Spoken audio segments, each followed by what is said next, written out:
Boker Tov. Boker Tov. D'habitude, hein, paracha avec d'actualité.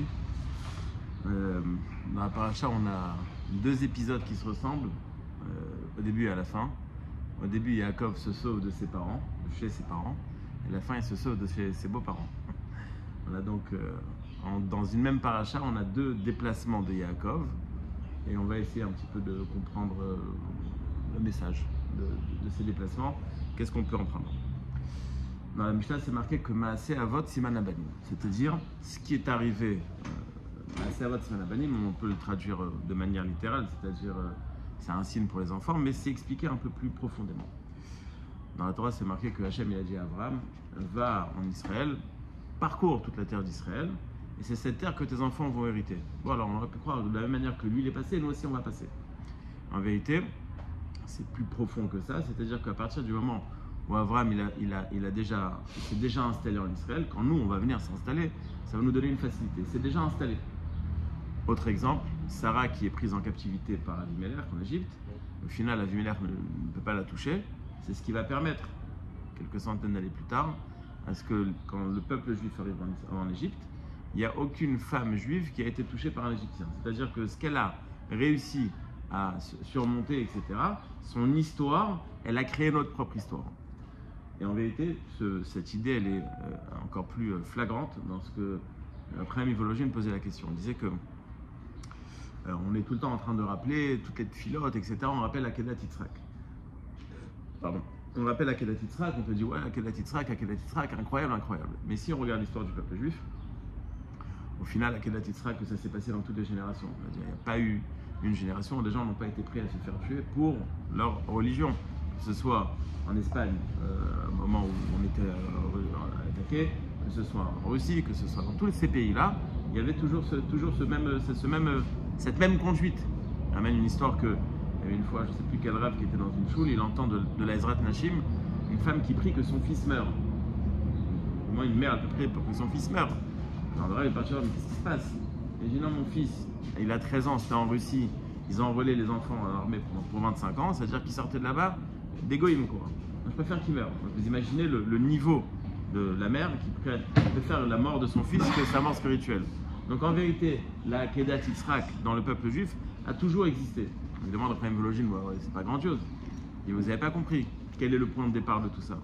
C'est justement parce qu'Abraham a été prêt à sacrifier son fils qu'on a reçu en héritage ce koach, cette force, cette puissance de se sacrifier.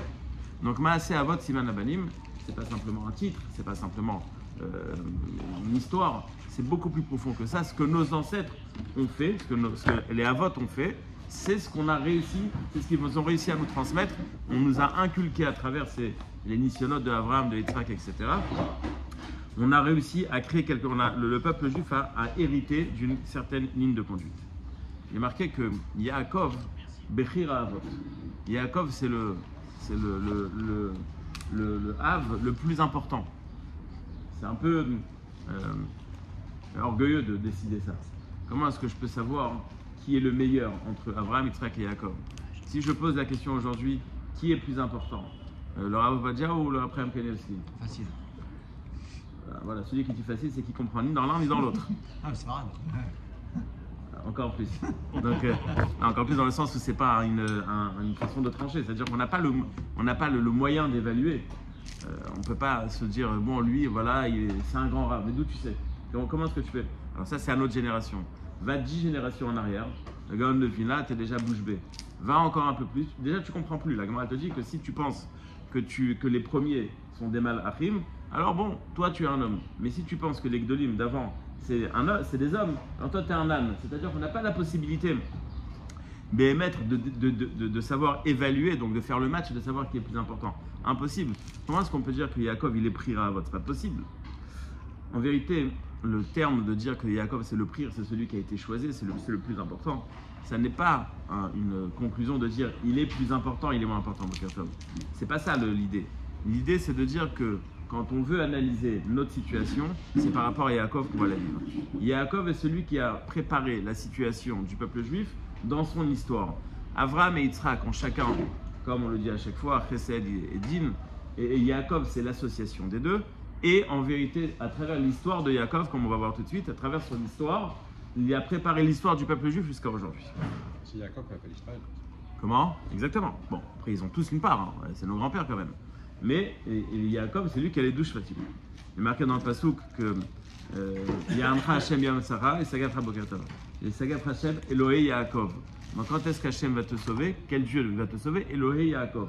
C'est-à-dire que Yaakov, il est mis en avant. C'est Yaakov qui va nous accompagner dans notre histoire. D'ailleurs, tous les Gdolim européens qui avaient dans toutes les périodes en Europe, où il y avait des problèmes, il fallait parler avec tel ministre ou tel roi, etc. Avant d'y aller, ils préparaient la paracha de Vaishlach. Vaishlach, la rencontre de Esav et de Yaakov. Comme ils étaient chez Esav et qu'eux étaient Yaakov, ils regardaient le besoin du moment, pas avec une petite échelle, mais à une grande échelle. Il y a une guerre entre Yaakov et Esav. On doit se conduire en tant que Yaakov face à Esav. Donc c'est-à-dire que Yaakov, il a été celui qui nous a préparé la conduite à tenir dans toute notre histoire, que ce soit en Eretz Israël ou en Galoute. C'est lui qui était présent pour nous montrer la route. Yaakov, c'est le Waze. C'est lui qui nous montre la route et je vais expliquer ce que ça veut dire. Il est marqué dans la Gemara dans Psachim, Kol hagoyim inharu le Bet Yaakov. Le jour où le Mashiach viendra, tous les goyim iront vers le Bet Yaakov. Le Bet Yaakov, c'est le Bet Hamikdash. Le troisième, c'est celui de Yaakov. Et en vérité, la Gemara nous dit ni le Bet Hamikdash de Avraham, ni le Bet Hamikdash de Yitzhak, mais le Bet Hamikdash de Yaakov. Et on en a parlé il y a quelques semaines avec une autre explication. La Gemara là-bas nous dit que Avraham, Yitzhak et Yaakov, chacun donnait une autre appellation au Bet Hamikdash. Avraham l'appelait montagne, Yitzhak l'appelait champ, et Yaakov l'appelait maison. Et on ramène des psukim, mais on explique que lui il l'appelait comme ça, lui il l'appelait comme ça, lui il l'appelait comme ça. Physiquement parlant, ils ont tous raison. C'est sur une montagne, sur l'eau de cette montagne il y a un champ, et sur ce champ on va construire une maison. Donc ils ont tous raison. Mais on n'est pas en mode bande dessinée, c'est-à-dire on n'est pas en train de te dire voilà maison ou pas maison. Donc il y a un sens un peu plus profond à la définition des trois Bate Mikdash parallèles à Avraham, Yitzhak et Yaakov, parallèles à montagne, champ et maison. L'explication qui est ramenée, une des explications, j'en avais ramené une autre il y a quelques semaines, mais une des explications qui est ramenée, c'est comme ça, c'est que Avraham Avinu, c'est Midat HaChesed, comme on le sait. Midat HaChesed, c'est par définition l'infini. C'est contradictoire de dire définition l'infini, mais oui, c'est ça. C'est-à-dire que Midat HaChesed, c'est ce qu'on appelle le Shefa En-Sof. Il y a de l'abondance sans fin. Dans le Chesed, il y a de l'abondance sans fin. La parallèle avec le premier Beth Amikdash, c'est qu'au premier Beth Amikdash, il y avait une situation exceptionnelle pour le peuple juif. D'abord, c'était la plus belle période du peuple juif. Il y a un truc que c'est, au temps de Shlomo HaMelech, c'était la période la plus incroyable. Mais il y avait, en termes de spirituel, il y avait quelque chose d'incroyable. Il n'y avait pas de machloktot en termes de halakha. Pas comme aujourd'hui, tu dis est-ce que je peux faire un thé Shabbat? Tu as 44 avis. Non, mais je ne veux rien que mettre un verre de thé dans un verre. Tu as des avis sur chaque chose. Le verre, quelle couleur, l'eau, quelle température, et quel thé, et comment est-ce que tu vas le faire. Il n'y avait pas de marloquette, tout était clair. Et ça, c'est un détail. Tout celui qui voulait se renforcer, il va à Beth Amikdash, il se branche, et il ressort, ça y est, tout était parfait. Il y avait une abondance spirituelle à portée de main, très facile, sans fournir d'efforts. Tu vas à Beth Amikdash, tu vois les miracles du Beth Amikdash, tu vois l'ambiance du Beth Amikdash, tout de suite, tu ressors un autre homme. Celui qui est rentré au Beth Amikdash ne ressortait pas le même. Donc il y avait une abondance de spirituel au Beth Amikdash qui est justement cette première période, c'est-à-dire la période qui était l'abondance de spirituel gratuite. Tu ne fais pas d'effort, tu peux l'avoir facilement, tu arrives au Beth Amikdash, c'est la Mida de Avraham Avinu. Qui a détruit le premier Beth Amikdash? Bavel. Qui a fait la guerre contre Avraham Avinu quand il a été jeté à Ur-Kasdim? Nimrod, qui est le roi de Babel. C'est la parallèle avec Avraham Avinu. Avraham, Chesed, Beth Amikdash, premier Beth Amikdash, Shefa En-Sof, qui essaie de détruire Avraham, Nimrod, qui a détruit Beth Amikdash, Babel. C'est la parallèle entre Avraham et le premier Beth Amikdash. Quel rapport avec la montagne? La montagne, c'est, à part le fait que c'était un des maires de Sarcelles, la montagne c'était comme ça, c'est aussi l'endroit qui est le plus proche du ciel. Donc, on a quelque chose qui est sur terre, mais qui en vérité est très proche du ciel. C'est le symbole du premier Beth Amikdash. C'est-à-dire, on est très proche de ce qui est spirituel. On n'a pas énormément d'efforts à fournir, ou plutôt on n'en a pas à fournir, pour vivre quelque chose de spirituel. Donc Avraham Avinu appelle le premier Beth Amikdash montagne, parce que le premier Beth Amikdash est celui qui nous rapproche très facilement du ciel, et donc c'est pour ça que pour lui, le symbole du premier Beth Amikdash, c'est justement la montagne. Yitzhak est la parallèle du deuxième Beth Amikdash. Pourquoi dans ces conditions avec une proximité aussi importante d'Akadosh Baruch Hu et de Shekhinah présente, le peuple a fondé. Chazak ou Baruch. La question et la réponse, je vais l'expliquer tout de suite. Deuxième Beth Amikdash. Je vais passer d'abord le deuxième Beth Amikdash et après on va faire la parallèle entre le deuxième et le troisième, entre le premier et le deuxième. Donc on est en mode Beth Amikdash mais affaibli. Il n'y a pas tout ce qu'il y avait dans le premier Beth Amikdash. Il manque le Aron HaKodesh. Il n'y a pas autant de miracles. Les miracles qui ont disparu, il y a 10 miracles qui ont disparu. Il y a beaucoup moins de force au second Beth Amikdash. Et c'est la parallèle à Yitzhak qui est Midat Hadin. Midat Hadin, c'est tu travailles, tu gagnes, tu ne travailles pas, tu ne gagnes pas. C'est-à-dire, c'est fini les vacances, il n'y a plus de cadeaux gratuits, il n'y a plus de spirituel gratuit. Si tu veux, fais un effort et peut-être que tu vas réussir, peut-être que oui, peut-être que non. Midat Hadin, ça dépend de ce que tu vas faire. Yitzhak l'appelle Sadé, c'est-à-dire un champ. Il y a un contact avec le spirituel, il y a un contact, mais il n'est plus aussi proche. C'est-à-dire qu'on n'est pas enfermé dans un endroit, on est quand même en contact avec du spirituel, mais on n'est plus aussi proche qu'avant. Donc on est descendu de niveau à ce niveau-là, justement. Ça n'a plus la même facilité. Quand on a Yaakov, qui est le troisième Beth Amikdash, Yaakov, lui, il te dit c'est une maison. Une maison, contrairement à un champ et à une montagne, ça ne tombe pas du ciel. Ça s'est pas fait tout seul. C'est forcément que tu l'as fait. Donc Yaakov, il te dit que le troisième Beth Amikdash, il est à 100% entre nos mains. Il est plus comme au temps de Abraham, ça c'est sûr. Il est plus comme Yitzhak où on est quand même avec une proximité. Ça dépend du travail que tu vas fournir. C'est Yaakov. Et c'est ce que Yaakov va nous préparer. C'est le troisième Beth Amikdash. Et c'est celui qu'on est en train de construire, on va voir tout de suite. Je reviens maintenant à votre question. Dans la période qu'il y avait entre le premier le Beth Amikdash et le second Beth Amikdash, il y a 70 ans. Le temps qu'on revienne après 70 ans avec Ezra, une partie du peuple qui monte, Ezra demande à tous ceux qui montent, bon, toi là tu es trop blond, ta mère s'appelle Christine ou comment elle s'appelle? Pas possible. Il vérifie la yahadout de tous ceux qui sont là. Amenez les ktubot de vos parents, etc. Vous savez, aujourd'hui, c'est Rosh Hashanah, il faut aller faire on parle de 70 ans de galoute.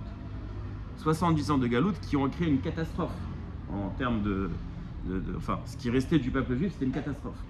Si on calcule par rapport à ces 70 ans, les 2000 années d'après le deuxième Beth Amikdash, il n'y aurait plus de peuple juif.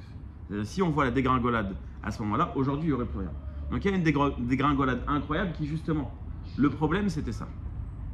Le problème, c'était la facilité. C'est-à-dire que, bon, ok, j'ai une petite baisse de tension spirituelle, allez hop, je vais au Beth Amikdash, mais je ne fournis pas un effort. Je ne crée pas quelque chose. Je ne suis pas en train de travailler pour. Ça arrive tout seul. C'est quelque chose. C'est comme celui qui est tombé dans la marmite quand il était petit, comme il s'appelle, Astérix ou Obélix. Et il ne fait rien pour. C'est naturel. C'est quelque chose qui est naturel. Donc si c'est trop facile, ça n'a aucune valeur, ça ne crée rien chez toi, ça ne transforme pas, et c'est pour ça que tu te casses la figure aussi rapidement. C'est d'ailleurs l'explication qui est donnée à tout ce qui s'est passé dans la génération du désert. Donc, nous, on aurait vu un miracle des 10 Makot, on serait resté toute la journée en train de prier et d'étudier. Un seul. Ils en ont vu les uns après les autres, ils arrivent voir Sinaï, c'est le summum, voir Hachem online, et 40 jours après, idolâtre, il y a un problème, il y a un vrai problème. Vraiment quoi? Comment est-ce qu'on l'explique? C'est que ce qu'ils ont vu, ils n'ont pas transformé quelque chose en eux. On leur a envoyé un message, ils ont vu, ok, ils ont vu Hachem. Mais après, on revient au naturel. Il n'y a rien qui a été transformé. Ce n'est pas une transformation qui a été faite. C'est un moment extraordinaire qui a été vécu. Il y a un moment où tu es mitlaef, 2 minutes après, c'est fini, tu as effacé toute la hitlavut. Donc il n'y a rien qui a été créé. Donc le moment incroyable qu'ils ont vécu, il était magnifique, mais il était momentané. Ça n'a rien changé. Et c'est pour ça qu'on a dû quitter la terre d'Israël, etc. Le fait que la codification des philotes en particulier soit passée à ce moment-là, on n'est pas passé. J'ai pas compris le fait que. Les philotes ont été codifiées par la Grande Assemblée à ce moment-là. Un check de cette acte. La destruction du premier temps. On est passé donc d'une phase collective où il y avait une pénale sur l'ensemble du peuple à la nécessité justement de s'investir individuellement dans la philote. De s'investir, c'est vrai. Individuellement, c'est pas forcément vrai. Et la tefila existait même avant le Beth Amikdash. Oui, c'est pas codifié. D'accord. Elle était différente. Pourquoi est-ce que ça a été codifié? Parce que pour passer les niveaux, il y a des portes spirituelles. Nous, on n'a pas les capacités. Donc les Anshe Knesset Agdola, ils ont été métaken des mots qui sont comme des codes. Ça t'ouvre la porte ça, automatiquement. Je ne vois pas s'il y a une question, mais j'explique ce qu'il y avait. Il y a un problème? Ah non, d'accord, non, j'ai pas compris s'il y a une question. Ok. Il n'y a pas de... L'investissement personnel en fait. Oui, mais je ne sais pas si c'est, c'est-à-dire l'investissement, c'est vrai. C'est-à-dire qu'il y avait moins d'investissement. Est-ce que c'est forcément plus personnel qu'avant? Je ne sais pas. Je ne sais pas pourquoi est-ce qu'on le définirait comme ça. Il y a un investissement que chacun doit fournir, c'est vrai. Mais ce devoir existait déjà avant. Seulement, il était trop facile pour chacun. Donc personne n'avait fourni vraiment d'efforts. Donc c'est pas qu'il y a eu un changement entre investissement général et personnel. Peut-être que le personnel existait tout le temps, mais il n'a pas été accompli. Juste. Donc les filotes, ils ont été instaurés après la guerre du premier Mikdash. Le format qu'on connaît aujourd'hui a été instauré. Et Mais donc, la mitzvah de Tfila existe dans la Torah. Elles ont été instaurées, comme il a dit le Rav, parce qu'elles remplacent les 3 campagnes journaliers. Elles sont parallèles, pas elles remplacent. Aujourd'hui, elles remplacent aussi. Aujourd'hui, il y a plus de campagnes. Ça veut dire qu'au deuxième Beth Amikdash, il y avait et les filotes et les campagnes. Bien sûr. C'est marqué, c'est une question. C'est une question qui est posée, mais on le dit clairement que tous les jours dans la Tfila, on dit qu'à Modim, on demande à ce que le Beth Amikdash revienne pour que notre Tfila soit acceptée. C'est marqué dans la Sechet Souka que quand il faisait Simcha Bat HaShoeva, il faisait le Korban de Shacharit, la Tfila, et donc il y a marqué les deux. Donc il faisait. Il y a un investissement quand même. Oui, mais chez là, Atkama c'est difficile. Si je te dis demain, tu travailles 1 heure, tu gagnes l'auto. C'est pas un travail, ça. On prépare les vacances. Et si je te dis tu travailles, peut-être tu vas réussir, peut-être tu vas pas réussir. Ça, c'est un travail. Quand tu sais que tu es en mode spirituel, tu vas au Beth Amikdash, tu fais ton petit korban là, tu amènes deux pigeons vraiment quoi. Non, ok, c'est super. Et tu sors, tu es transformé. C'est pas un travail. Donc il n'y a pas vraiment d'effort qui est fourni. Et quand tu sais que pour comprendre une Gemara, tu passes des mois et des fois tu comprends rien, et que après que tu as compris, 2 semaines après, tu as tout oublié, voilà, tu fournis un effort. Tu es tout le temps en mode galoute, galère. Alors, est-ce que le troisième Beth Amikdash, on va continuer comme aujourd'hui? C'est-à-dire que À quel niveau? la Gemara, on se fatigue pour la comprendre. Est-ce que demain, la Gemara, on va continuer à se fatiguer ou alors Pas forcément. ça va être une évidence? Non, je ne sais pas si ça va être une évidence, mais il y aura un autre challenge. Par contre, ce qui est marqué, c'est que l'effort que tu as fourni aujourd'hui, c'est le niveau que tu auras demain autour du Beth Amikdash. C'est-à-dire après, ça sera statique. La Gemara a dit que ça s'appelle Yamim Shen Bahem. Quatrième. Voilà. Ce qui est bizarre, c'est que tu décris un genre de réalité où on n'est pas au top avec la Shrina, un Gilou Shrina, parce qu'on ne fournit pas d'efforts. Et pourtant, on aspire à retourner à ce niveau. Après qu'on ait, je vais expliquer en deux mots. Oui, mais Non, je vais te dire en une phrase. Au temps du premier Beth Amikdash, Hachem, il était en train de nous chercher. Maintenant, on est en train de le rechercher. Et comme c'est nous qui sommes en train de le rechercher, quand il sera là pour toujours. C'est-à-dire que quand lui, il te dit viens chez moi, il te saoule. Et que toi, tu dis bon, de temps en temps, tu viens, bon, bah, quand je viens, quand je viens pas, je viens pas. Mais quand c'est toi qui l'as cherché pendant 2000 ans, et que tu dis viens, ah, tu veux vraiment que je vienne? Ok, je viens. Mais c'est vrai que le meilleur moment, c'est quand on est ensemble. Chez là, de quelle manière? Je vais développer maintenant, mais c'est l'investissement de la recherche des 2000 ans de galoute qui vont nous faire arriver au Gilui Shrina. Dans le début de la paracha, et c'est là qu'on va expliquer un peu ce que c'est Yaakov, un peu plus quoi. Dans le début de la paracha, c'est marqué Vayetse Yaakov mi Be'er-Sheva vayelech Harana. Il est sorti de Be'er-Sheva, il est parti à Haran. Question très simple, question bête. Si je vous dis aujourd'hui je vais à Bnei Brak, évidemment je vais sortir de Givat Shmuel. Donc j'ai pas besoin de te dire il est sorti, il est parti. Ah oui, s'il va là-bas, il est sorti d'ici, c'est évident. Pourquoi est-ce que c'est marqué donc ces deux termes? Le Beth Halevi donne une explication très importante et très sympathique et surtout très importante pour comprendre la galoute. Pardon? Il sort de son cocon. Il dit comme ça. Il sort de son cocon, c'est vrai. Quand Yaakov quitte ses parents, il y a 2 raisons pour lesquelles il part. Premièrement, il est en danger de mort. Il y a Esav qui veut le tuer. Donc il doit quitter. Où il va aller n'intéresse personne. Il doit partir. Deuxièmement, sa mère lui dit pour te marier, il faut que tu ailles à Haran. D'où tu viens n'intéresse personne. Il faut que tu y ailles. Donc en vérité, on a 2 buts à ce voyage. Partir d'ici et aller là-bas. Si j'ai un rendez-vous d'affaires, ce qui m'intéresse, c'est arriver au rendez-vous. Pas d'où je pars. Si je me suis disputé avec ma belle-mère, c'est je pars. On s'en fout, tu vas. D'accord? Donc il y a 2 façons de voir un déplacement d'un point A à un point B, ou quitter A ou aller vers B. Ici, il y a les 2. Vayetse, vayelech. Les 2 sont importants parce qu'il doit partir à cause de Esav et il doit arriver parce qu'il doit arriver à Haran. Ok, c'est joli, c'est sympathique. Mais le Beth Halevi, il continue. Il ramène 2 Gemarot. On va le faire. Il ramène 2 Gemarot. Si jamais je pose des assiettes dans la rue, il est marqué qu'elles sont FKR, n'importe qui peut s'en servir. Si par contre, je m'amuse à jeter mes assiettes par la fenêtre et qu'il y a quelqu'un en bas qui avec une batte de baseball, il voit l'assiette, il explose. La Gemara là-bas très intéressante, 3 lignes mais tu peux rester 2 mois.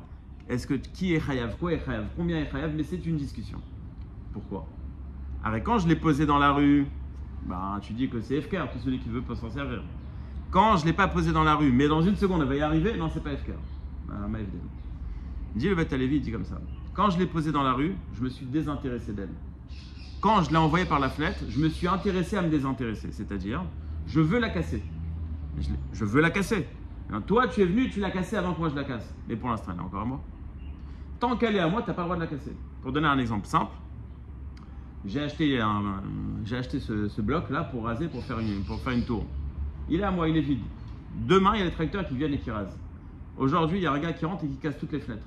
Je peux l'attaquer. C'est mes fenêtres. Tu t'en fous, demain tu vas les casser. Et alors, c'est les miennes. Tu n'as pas le droit de toucher. Combien ça vaut? On en discute. Parce que de toutes les façons, ça va être cassé. Mais à qui ça appartient? Ça m'appartient. Tant qu'elles n'ont pas été détruites, elles sont encore à moi. Dis le Beth Alevi. Encore une fois, ça aussi, c'est une image. Dis le Beth Alevi. Quand on part en galoute, en quel mode on part en galoute? Est-ce qu'Hachem nous vire d'ici ou est-ce qu'il veut qu'on aille là-bas? C'est-à-dire, est-ce qu'il est désintéressé de nous ou est-ce qu'il est intéressé à ce qu'on soit désintéressé? J'explique. Il y a la première facette. La première facette, c'est Eretz Israël, c'est Kadosh. Toi, en Eretz Israël qui fait des Averot, c'est l'explosion du noyau. Explosion bombe atomique. Il ramène le Ramban qui dit que toutes les klalotes qui sont marquées dans la Torah, c'est seulement si on reste en Eretz Israël alors qu'on ne fait pas la Torah, destruction du peuple. C'est pour ça que c'est le côté chesed qui réagit, qui dit écoutez, si vous restez ici, ça va mal finir, partez. Donc, il y a la première facette, c'est vous dégagez. La première facette. Et il y a la deuxième facette. Même là-bas, quand vous êtes là-bas, moi je suis intéressé. Vous êtes encore à moi, vous êtes encore mon peuple. Je veux que vous souffrez là-bas. J'ai un intérêt, et je vais expliquer pourquoi il y a un intérêt. Mais j'ai un intérêt que vous soyez en galoute. Donc, en termes de galoute, il y a le départ d'Eretz Israël et l'installation en galoute, et les deux sont importants. Le départ d'Eretz Israël, c'est un danger pour vous de rester ici, et vous allez apprendre quelque chose en étant en galoute. C'est ça qui va vous construire quand vous allez être en galoute. C'est ça qui va vous construire. Donc, le but de la galoute est vayetse, partez, vayeler, allez. L'endroit d'où vous êtes parti est un but en soi, et l'endroit où vous allez arriver est un but en soi. Les deux sont importants dans la galoute. D'ailleurs, je le dis toujours, le terme de galoute, il a deux sens. Il y a le terme exil, galoute. Il y a le terme aussi gilouï, dévoiler. Quand on est face à des situations extrêmes, on va dévoiler des choses qu'on ne connaissait pas avant. Quand on est en mode Beth Amikdash, premier ou deuxième, on n'a pas fait nos preuves. Mais quand on est en mode, écoute, il y a pas, tu feras pas Shabbat. Je dis bon, je fais pas Shabbat, ok, j'y vais pas, je me fais virer, je le fais quand même, la galoute. J'ai créé une affection pour le Shabbat que j'aurais pas créé si de toutes les façons, j'étais pas en galoute. Donc on va, et ça c'est qu'un détail dans l'histoire de la galoute, mais on va réussir à créer quelque chose qui n'existait pas avant. Donc il y a un but dans l'installation en galoute, comme il y a un but dans le départ vers la galoute. Les deux sont un but en soi. Vayetse et Vayeler, les deux sont un but en soi. Et c'est d'ailleurs la raison pour laquelle le deuxième Beth Amikdash a été construit. Le deuxième, on savait qu'il allait être détruit. Donc ok, après tu nous fais la fête, après tu nous dis on rase, à quoi ça sert? Je vous ai mis en préparation en deuxième année, en deuxième Beth Amikdash, pour vous habituer à fournir un effort spirituel que vous n'aviez pas l'habitude de fournir jusqu'à maintenant. Pourquoi? Pour pouvoir préparer 2000 ans de galoute. Et ça a marché. Puisque en 70 ans, le peuple, il est arrivé à un niveau très bas. Et il fallait tout de suite revenir en Eretz Israël. Si on avait le même calcul, 2000 divisé par 70, c'est à peu près x 30. Donc, je ne sais pas combien serait resté du peuple juif. Combien serait resté? Donc, cette galoute, elle a fait ses preuves. C'est-à-dire qu'on a été capable de surmonter 2000 ans de galoute, parce qu'en 70 ans, eux n'ont pas été capables. Donc, on a fait nos preuves. Malheureusement, on n'est pas encore au top. Malheureusement, il y a encore des problèmes. Mais, si on regarde l'autre côté, il reste un noyau solide. Et ce noyau, il a fait ses preuves.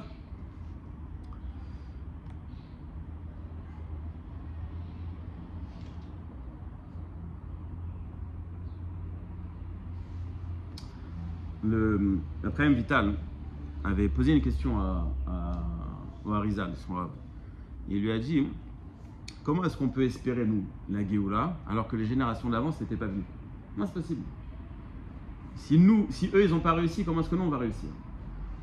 On dit qu'il lui a répondu que Dans l'obscurité, très peu de lumière fait éclair. Alors que dans la lumière, je mets une bougie, ça ne sert à rien. Je descends en bas, on va la sentir. C'est-à-dire que plus on va être en mode galoute, plus ce qu'on va faire va être capable de transformer des choses. Plus on va voir des juifs qui sont de très très loin et qui reviennent de très très loin, ça a plus d'impact, il y a plus de tzadikim, comme ça on dit, dans ces générations-là. Il est marqué que il y a plus de tzadikim aujourd'hui que dans les générations d'avant. Tu parles de Rabbi Akiva, tu parles de Rabbi Shmuel Kohen Gadol. On n'est pas en train de faire de comparaison, on a dit qu'on n'est pas capable, mais quand même, on comprend que c'est un autre niveau, c'est vrai. Mais on ne parle pas du niveau atteint. C'est facile, quand tu es en mode Beth Amikdash, de dire « Ah, t'as vu le Kohen Gadol ?» Mais quand tu es en mode Russie soviétique et que ta seule possibilité de faire Shabbat, c'est de travailler à deux pour ne pas transgresser un interdit de la Torah, tu travailles, mais tu fais... Ton Shabbat, il est incroyable. C'est-à-dire que même quand tu n'es pas en mode on fait un kiff, etc., tu es en train de faire Shabbat, tu fournis un effort qui n'existait pas avant, c'est un impact qui est beaucoup plus profond. Pareil pour tout ce qui est étude de Torah. Oui, excuse-moi, j'ai un problème avec ça, c'est que je comprends que ces personnes-là, en galoute, elles dévoilent des forces. Je comprends. Mais leurs enfants, une fois qu'ils arrivent, il y a toujours quoi fournir comme effort. Non, mais c'est-à-dire qu'une fois, prends l'exemple de ceux qui ont vécu la Russie soviétique et les enfants qui sont nés de parents russes soviétiques. Je ne sais pas s'ils ont le même goût pour Shabbat. C'est-à-dire que les 2000 ans, c'est plutôt à l'échelle d'une vie, c'est pas à l'échelle d'un exil de 2000 ans. Tu parles au niveau d'une personne ou au niveau du peuple? Dieu cherche à nous faire dévoiler des forces qu'on n'aurait pas pu. Tu parles au niveau d'une personne ou au niveau du peuple? J'essaie de le ramener aux deux. C'est-à-dire que c'est évident que la personne qui a vécu ça a dévoilé des forces, mais que ces petits-enfants qui vivent ici, Béchefa, je ne suis pas sûr qu'aujourd'hui ils arrivent à... Déjà sur cette donnée, je ne suis pas tout à fait d'accord. Je vais te donner un exemple que Moshe Feinstein ramenait très souvent. Dans les années 30, etc., quand il montait, quand il faisait la Aliyah aux États-Unis, alors c'était où tu travailles Shabbat ou tu ne travaillais pas Shabbat. La première génération qui arrive tous, Shabbat c'était pas shoot, ils ont tous fait Shabbat et ils se faisaient virer tous les dimanches chercher un autre boulot. La deuxième génération, il y a une partie qui faisait Shabbat, une partie qui ne faisait pas. Bizarre, Moshe Feinstein, ça dépendait des parents en fait. Il y avait un papa qui arrivait vendredi soir, il disait ah bah au Hachem je vais me faire virer, tant mieux, c'est pour Shabbat et tout ça. Et il y avait un qui disait enfin, je sais pas comment je vais faire dimanche, il faut avoir de quoi se nourrir. C'est-à-dire que le vécu de l'effort a impacté les enfants. Le vécu de l'effort a impacté les enfants. Ça veut dire que c'est pas, encore une fois, c'est pour ça que je te pose la question au niveau personnel, au niveau du peuple. Je ne regarde pas forcément par rapport à chaque personne parce qu'il y a énormément de choses à prendre en considération. Mais au niveau du peuple, ce que le peuple a souffert, a vécu, a créé et a donné comme force, c'est-à-dire que nous, quand on analyse notre histoire, on a de quoi être fier. On n'a pas à se cacher. On a une histoire incroyable. Donc on a quelque chose. On a quelque chose qui nous permet de dire voilà, le peuple, il a fait ses preuves. Il a fait ses preuves. On est en train de montrer qu'on est capable, qu'on a transformé quelque chose intérieurement. En termes d'études de Torah, comme j'ai dit au départ, au temps du Beth Amikdash, il n'y avait pas d'oubli, il n'y avait pas de marloquette, tout était clair, tout était facile. Mais quand est arrivé la galoute, ça a commencé le marloquette, le rocher, il y a marqué que le rocher est descendu, etc. Donc on est arrivé à une situation où pour comprendre, ou pour vivre en mode Torah, on doit fournir un effort qu'on ne fournissait pas avant.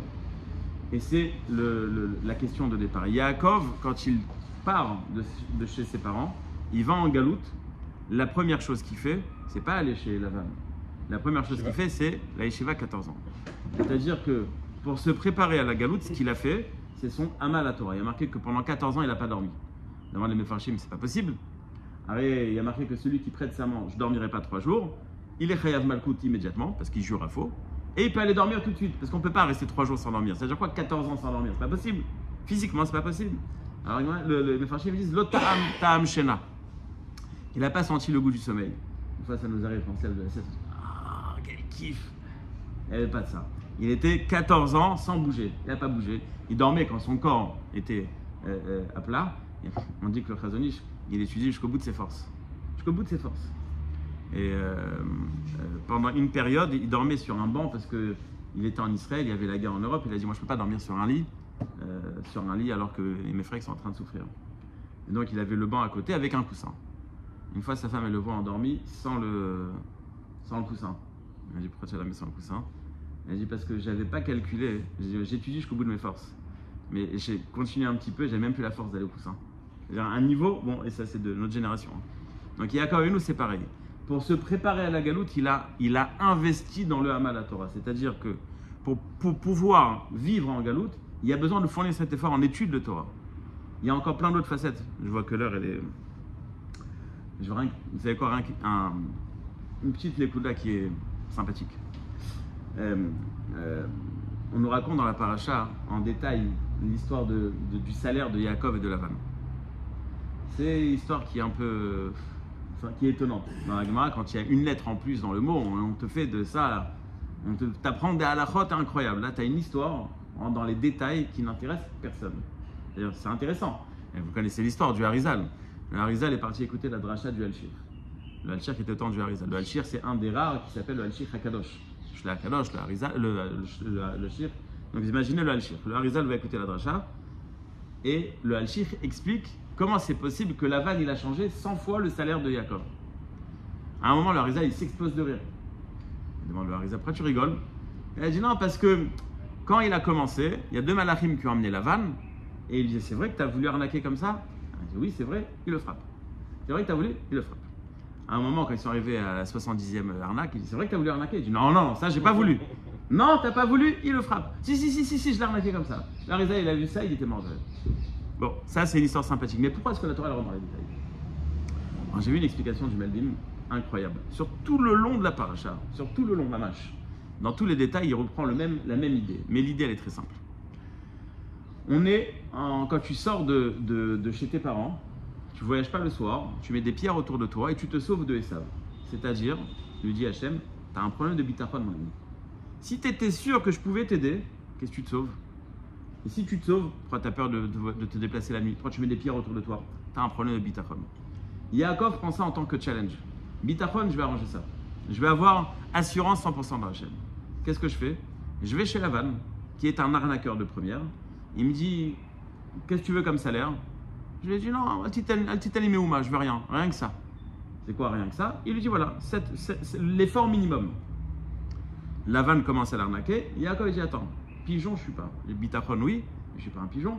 Il va trouver un système pour faire que les moutons vont naître comme il espère. Mais il fait l'effort minimum pour ça. Et quand il quitte Lavan, il part en se sauvant, comme j'ai commencé en disant, il s'est sauvé 2 fois. Pourquoi? Yaakov, ça l'arrange d'être dans une situation où son salaire n'est pas du tout organisé. Pourquoi? Akol met Hachem. Je ne suis pas chez moi, je suis en galoute. Maintenant, je sais que tous les efforts que je vais fournir, ce n'est pas moi qui me donne ma parnassa. Akol met Hachem. Donc j'ai un patron tordu. Ça veut dire qu'à la fin du mois, je ne sais pas combien je vais avoir. Ça m'arrange. Parce que je vais Akol met Hachem. Mais Bémet, tu reçois une bracha incroyable. Qu'est-ce qui le fait quitter Lavan? Quand on lit la paracha, on a l'impression qu'il y avait une tension entre lui et Lavan. Mais lui, il dit non. Les enfants de Lavan, ils disent, ah, t'as vu, Yaakov, il est blindé, ouais, il est bon en business. Il faut lui demander des conseils. Il entend ça, il dit, attends, il croit que la bracha, ça vient de moi? Ouh là là, mais c'est contraire à mon challenge. Moi, je veux dire que ça vient d'Hachem. Il se sauve. Pourquoi il se sauve? Parce qu'il dit, si je pars, et c'est ce que Lavan va lui dire, j'aurais voulu te remercier, tu étais dans la boîte pendant 20 ans, on va te remercier, on va faire une soirée, etc. Mais qu'est-ce que vous allez dire? Yaakov, il est bon, il a pris les bonnes décisions. Je ne veux pas entendre ça. Je ne veux pas que vous croyez que tout ce que j'ai reçu comme bracha, c'est moi. Parce que ma bracha, c'est mon bitachon. Et c'est ce que Lavan, il fait à la fin. C'est ce que Yaakov fait, il lui vole ses idoles. C'est quoi ces idoles? C'est que tu penses que Dieu, tu peux le définir. Dieu est à ton service. Moi, ça n'existe pas ça. C'est moi qui est au service de Dieu. Qu'est-ce qu'ils vont faire comme symbole de paix entre eux? Lavan va prendre plein de petites pierres et Yaakov va en prendre une. Regardez la fin de la paracha. Lavan, il dit, moi, je prends Dieu. Mais bon, il est sympathique. Si je travaille pas, il n'y a rien. Donc moi et Dieu, on est associés au mieux qu'il ne m'embête pas. Moi, je me débrouille tout seul. Je prends plein de pierres, je les mets ensemble. Yaakov dit, moi, je prends une pierre. Je prends ce qui est naturel, ce qu'Hachem a fait, ça me suffit. J'ai fait le pas, j'ai fait l'effort et ça me suffit. Donc la deuxième facette de ce que je suis en train de dire, Yaakov en galoute, Vayetse, Vayeler, il y a 2 buts en galoute. Il y a quitter Eretz Israël et travailler dans la galoute. Le premier moyen, c'était le Hamal la Torah de Yaakov avant de partir en galoute. Et le deuxième, c'est le travail le bitachon. Et si vous analysez bien la situation d'aujourd'hui, on a les 2 problèmes.